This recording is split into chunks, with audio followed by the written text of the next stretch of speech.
Hi po mga day, panibagong araw na naman nga kaya samahan nyo ko. Ngayong hapon nga mga day, tumambay kami sa tapat ng bahay namin habang nagtitinda si mama. Pinasuyo ko nga kay Ate Thea yung upuan mga day para makaupo kami ni Ethan. Lumabas nga muna kami mag-iina para magpahangin. Automatic kasi mga day, pag nagising si Ethan, gusto niyan lalabas na kami. Pag hindi mo kasi siya nilabas mga day, mag-iiyak lang yan sa kwarto. Kaya madalas kami nakatambay dito sa labas. Dito nga mga day, may dumaan na nag-ice candy, kaya nagpabili ako kay mama. Sabi ko, hati kami. Malaki din kasi yung tindang ice candy ni kuya, kaya hindi ko rin mauubos. Tumayo na nga ako mga day para kumuha ng pera pambayad kay kuya at makaalis na siya. Masipag nga yan magtinda si kuya mga day kasi halos araw-araw ko siya dito nakikita sa amin.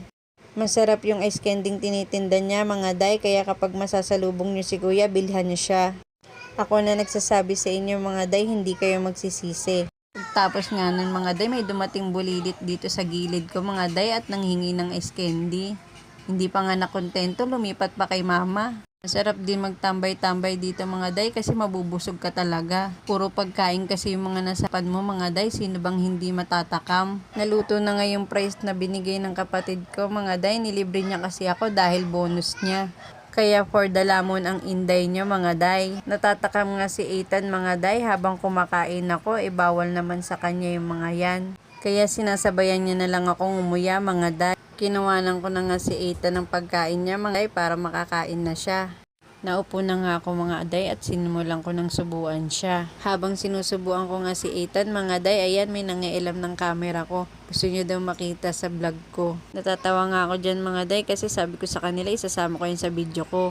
Fast forward mga day, yan nga naglalakad kami ni Ate Thea papuntang district.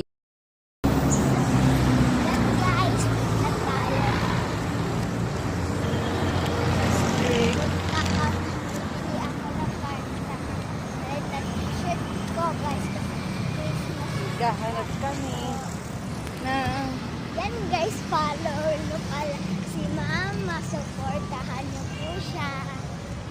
Lakatay. Kaya kita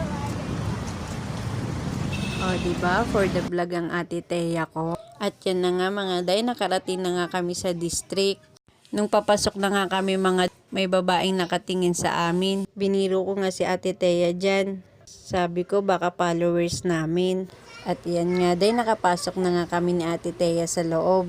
At yan nga day, paakyat na nga kami niyan sa taas mga day. Kasi sa department store kasi yung tungo namin. Nasa second floor kasi siya. Blouse nga lang na red yung bibiliin namin dyan mga day. Kasi gagamitin niya sa sayaw niya sa Christmas party nila sa simbahan. At yan nga mga day, nakakuha na nga siya ng gagamitin niya sa sayaw niya. Buti na nga lang mga day, naka 50% sale siya.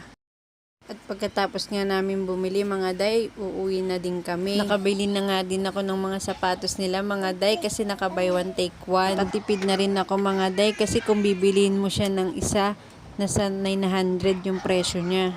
O siya mga day, hanggang dito na lang. Bye!